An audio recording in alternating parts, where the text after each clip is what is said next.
Colombia 1-0 winners.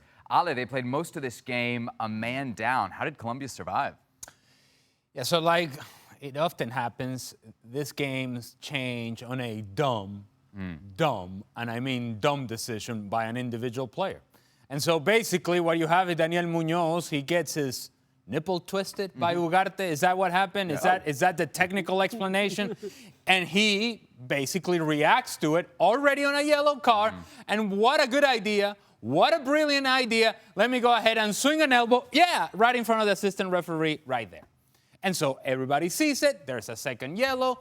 He now gone. Up until that time, there have been some moments for Uruguay, a couple of chances for Darwin Nunes, but on the totality of the game, on the whole of the game, Colombia had been better than Uruguay.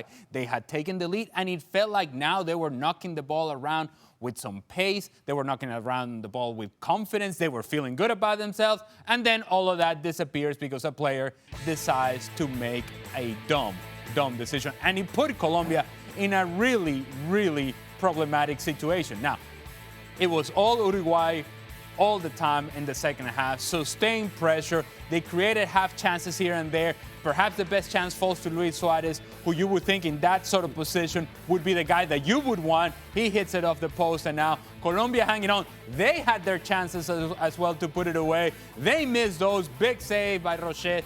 The game had everything you would want. It was out of control, physical as could be. Cesar Ramos, the referee, decided, you know what? I'm not even going to blow any fouls anymore. Just go ahead and hit each other freely, and we'll see what happens in the end. And what happened in the end is that Colombia did just enough. I think deservedly so, given that the balance of the game up until the red card had been on Colombia, and Uruguay simply were not able to take advantage of the advantage. Should we be focused on what Colombia achieved here with 10 men or the missed opportunity for Uruguay more?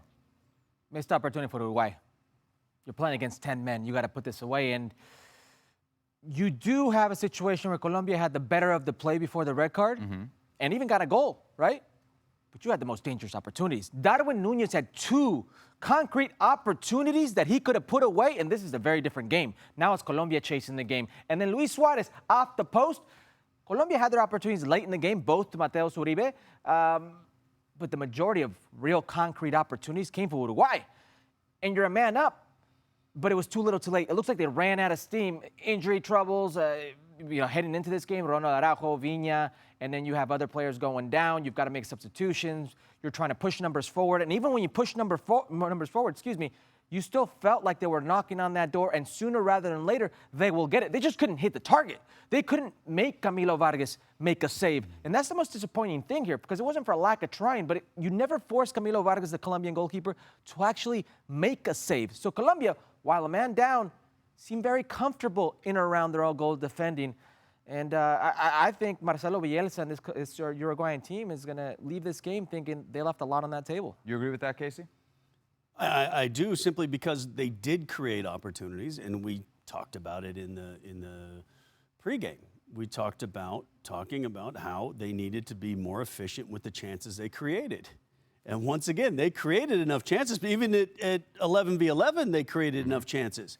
And we talked about how Darwin Nunes needed 4 or 5 chances to get a goal. Well, he had 4 chances. And he couldn't get a shot on target. So it's one of those situations where Uruguay had the opportunity. There's no question, with the silly red card, with everything that came their way, and that quality when they needed it the most eluded them. And even someone as clinical as a finisher as Suarez still is when he has the space and the time, and which might be a little bit more often in MLS than it is at the next level, but there it was. It opened up for him. And he had exactly what he was put on the pitch to do, to get that one chance to find the equalizer, and it came to him, and it's off the outside of the post, and it was almost like at that point you thought, you know what, this is one of those games for Uruguay that they could play another 90 minutes and not score. But I think the real reason that Uruguay will feel like this is a wasted opportunity is because, as we mentioned pregame, if there was an advantage for Colombia, it's the fact that they were going to be fresh or fresher than Uruguay, and that physically this was going to be very demanding for Uruguay. Well, that advantage for Colombia goes away when now you're playing a man down after the red card. And so that sort of evened up. If we thought that was an advantage for Colombia, that advantage was now gone. And so it really allowed Uruguay to then say, okay, now we can take chances going forward. Now we can commit numbers going forward. Now we can add the outside back on the right-hand side, outside back on the left-hand side. We're attacking with an extra man. We're adding players into the attack, extra players into the 18-yard box. And yet, I would argue that outside of the Luis Suarez chance, they had better chances at 11v11 than they did 11v10. They had a lot of the ball in the second half, and they had a lot of sort of momentum going forward and passing the ball in and around the 18-yard box, but it was just a bunch of sort of pressure chances, not actual real chances. The Luis Suarez, 100% chance, and is one that he's going to think about because he's got to put that on target because that has to go into the back of the net. But other than that one, there wasn't a whole lot going on that was actually goal-threatening, that was actually goal-dangerous. And Colombia, to their credit, the decisions made by managers, and we talk about how managers can impact the game. Nestor Lorenzo said, look, I love me some James Rodriguez. I've resurrected his career with the national team. Man, he's had an outstanding tournament. He brought him out for the second half. They were down a man, and then 5 minutes later, he said, now, James, come and sit down, buddy, because we're going to need a different type of player. This game is demanding a different type of player. And now you go to 5 in the back, 3 in front of them. We're going to protect here, and it's not so much about what we can do going forward. Let's hope that Luis Diaz gets on the end of a counterattack. Maybe Uruguay overcommits, and perhaps we find ourselves in an opportunity. But it became much more so about the toughness of Colombia, surviving this game. And we talked about Colombia and their ability to win games in different ways. This was a different way. This was a different Colombia that we have seen over the course of this tournament. So credit to them in being able to answer the call when the challenge was presented to them. I thought Cordoba did a great job holding the ball up before he came off. And then it was Luis Diaz was up there trying to run around and work hard for the team and get the crowd going. But think of the U.S. going 1 goal up against Panama with 10 men. And then look at the confidence that this Colombia team has right now to say, you know what? Yeah, we got the red card, and we're a man down, but we're going to find a way to get the result today. And there's something, but you don't go on a run the way Colombia has if there's not a lot of factors going in your direction. And this was a different thing that we've seen from them. Is that just that pure team spirit of, yes, one of our players did something silly, and yes, we're now playing in the heat and the humidity, a man down, but we're going to find a way to get to this final. Yeah, if there was ever a game that Colombia loses in this tournament, it would have been this game. A man down, this heat and humidity. Daniel Munoz, one of their best players in this tournament, is the guy that gets red carded in that manner. 45 minutes, they have to play a man down. And yet they were never tested. They kept compact, disciplined, and even ruffled the feathers of the Uruguayan players. I thought it was a masterclass by Nestor Lorenzo. This would have been a very easy game for them to say, you know what? We have an out, an excuse to lose this game, and they wouldn't have it. James Rodriguez and Luis Diaz and to some degree Richard Rios or John Cordova and some of the attacking players they've had. Man, shout out to Davison Sanchez today, to Cuesta today.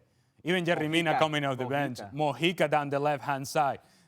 In the case of Mojica in particular, the fact that there were moments in which they were under a lot of pressure and you needed to hold on to the ball, and he's able to find a ball down the line or at the very least carry possession. Davison Sanchez going on dribbles all by himself because that was what was necessary at the time, because that's what the game called for at the time. And nobody had the energy to do it. So he's doing it, and he's trying to play, make, and he finds himself in an advanced position. But all of that releases pressure.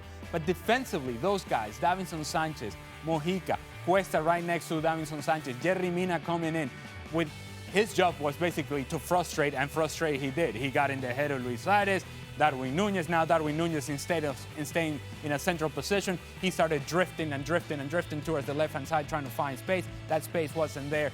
That back line of Colombia, what became a back five that Santiago Arias also came in, really made it difficult for Uruguay. And when they got into areas in which they could tackle the ball, they tackled the ball. And when they needed to clear out the danger, they cleared out the danger. and put Uruguay in a position in which they No could one, come back. no one was shy of tackles. No. Those tackles were coming, and we knew they were No. coming, and everyone rolled up their sleeves and fought for it. And in the end, Colombia just fought that little bit better. Herc, can I ask the striker's perspective here? What's wrong with Darwin Nunes? Because this getting a lot of chances but not finishing them is something that's haunting him from club to Correct. now international level. It's mental. It's a mental thing because he gets himself in brilliant opportunities. And I've always heard as a striker, worry about when you're not in those opportunities, not when you're missing. But sooner rather than later, if you have this reputation, you've got to start worrying because he gets himself into some ridiculous opportunities that any striker would love to be in. The first 10 minutes of this game, he's got 2 golden opportunities that he does very well. He does all the intangibles well. The strength, the poise, to cut the angle, get in front of the defender where he's got to take you down or you got a free strike on goal, and he does that and still pulls it wide with his left foot. He finds himself in these great positions, but for whatever reason, it's the case where the forward sees the goal and 1,000 different things come into your mind. Should I do this? Should I chip it? Should I place it? Right foot, left foot.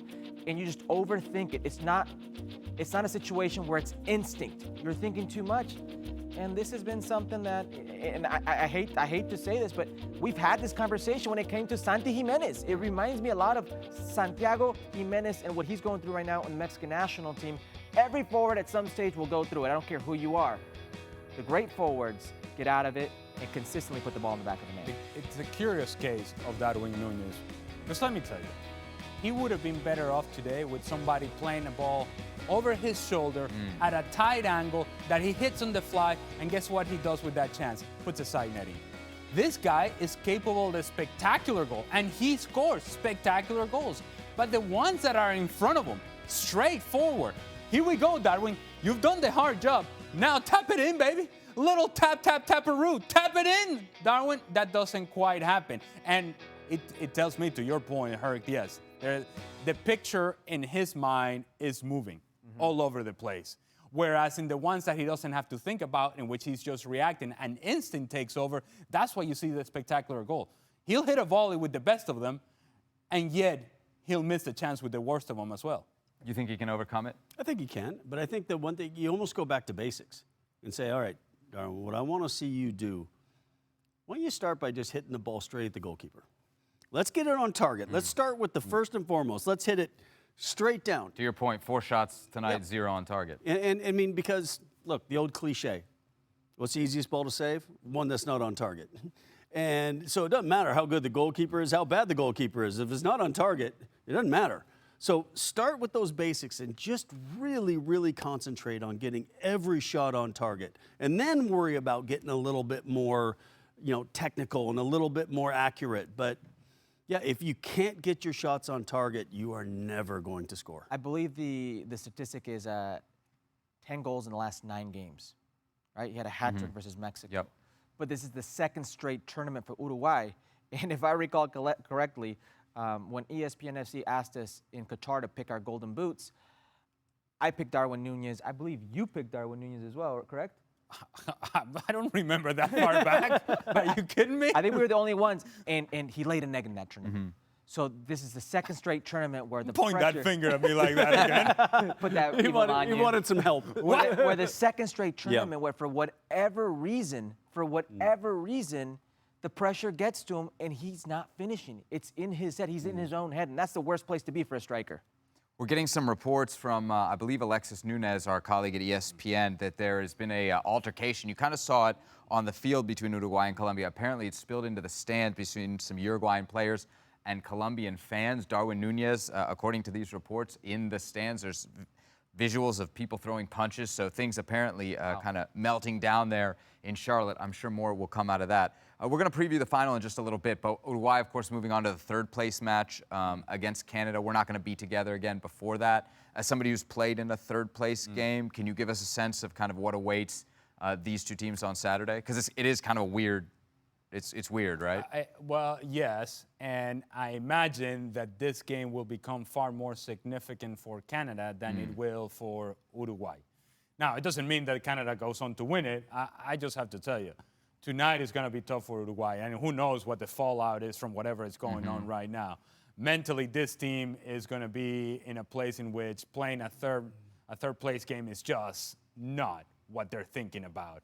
And it's not the priority. It's not what they came for this tournament. They're thinking we should be in the finals. They're not.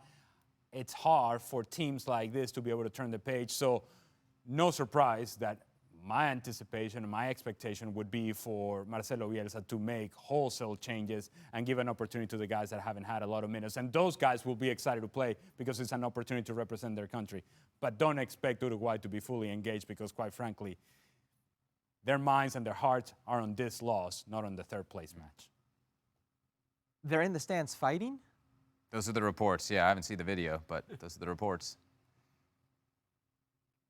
There is one team that was flying in World Cup qualifying, and that was Uruguay. They handed Argentina its first and only loss in World Cup qualifying in Argentina. Ran them off the field. Go back to Diego Alonso in the World Cup in Qatar, an embarrassment for Uruguay. That was an embarrassment. This, against a 10-man Colombia, and you could ask any Uruguayan, they won't care about the 28-game unbeaten streak. A man up for 45-plus minutes would be an embarrassment for Uruguay. Those are the frustrations boiling over of players of a nation who expect better, who know better. But to be in the stands fighting for a player like Darwin Nunes, a Premier League player, we got to be careful because we haven't seen the video. We're hearing reports of, So we will we'll look to see those videos and comment on it. But you played in a third-place match, is that correct? 95? 95. Who was that against? It was against Colombia. How'd it go? Not well. Any particular memories you want to share? Was it kind of the same vibe? Oh, like yeah. Everybody was on the beach? Yeah, everybody who hadn't played is playing, and then you extremely overachieve, and you put so much energy to get to that point, and then it's just that okay, we got to play this game, and yeah, we had completely run out of gas. I can completely imagine what's going to happen with Uruguay in this game, having. Who knows what the heck is happening in the stands? Players suspended, craziness. I could see a situation where Uruguay just doesn't even show up and are just like, all right, just fine us. And there's a reason why so many tournaments have gone away from this match, because nobody wants to play this game. They always say, take the over in the third-place match. Always take the over in the third-place match. We're always looking for special angles here on Fútbol America / ESPN FC. Speaking of ESPN FC, we got a special edition of the show coming up, a finals preview edition of the show coming up on Sunday at noon Eastern Time. It'll be here on ESPN Plus as well as on ESPN2.